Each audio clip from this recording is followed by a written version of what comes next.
நான் 9 சைஸ் போட்டிருக்கேன். 8 போட்டிருந்தேன்னா எனக்கு பர்ஃபெக்டா இருந்திருக்கும். என்ன பண்ண போறேன்னு தெரியல. ஏதாவது பண்ணுன்னா உங்ககிட்ட நான் சொல்றேன். ரொம்ப கன்ஃபியூஸ் ஆகி அந்த ஸ்லிப்பரை மாத்திட்டேங்க.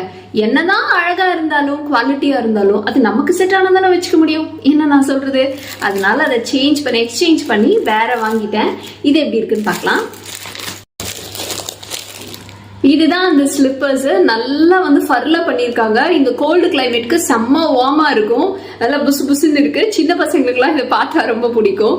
நான் ரொம்ப வார்மா இருந்தாலும் ரொம்ப குவாலிட்டியா இருக்கும்னு நினைச்சேன். பட் இந்த பாருங்க, அப்படியே கையில அந்த பஞ்சு ஒட்டிட்டு வருது.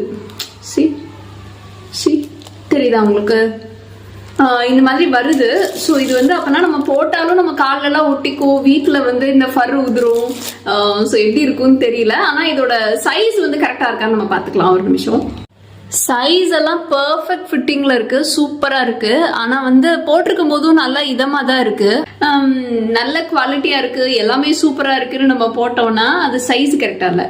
சைஸ் எல்லாம் பர்ஃபெக்டா இருக்கும், நல்லா வார்மா இருக்கும்னு போட்டோம்னா அது குவாலிட்டி கொஞ்சம் ஓகே குவாலிட்டியா தான் இருக்கு. ஆக மொத்தத்தில் மாரல் ஆஃப் தி ஸ்டோரி என்னன்னா, ஸ்லிப்பர்ஸ் மட்டும் டைரக்டா போய் வாங்குறது தான் நல்லது. இந்த மாதிரி ஆன்லைன்ல ஆர்டர் பண்ணா ஒண்ணு பெருசா இருக்கும், இல்ல குட்டியா இருக்கும், இல்ல குவாலிட்டி சரியில்லாம போயிடும், இல்ல இந்த மாதிரி ஏதாவது நடந்துரும். ஸோ அதனால அதெல்லாம் பண்ணாதீங்க. ஸ்லிப்பர்ஸ் மட்டும் நேரா போய் வாங்கிருங்க. நானும் இனிமேல் நேரா தான் போகணும். இதையும் ரிட்டர்ன் போட்டு வேற ஏதாவது தான் வாங்கணும்.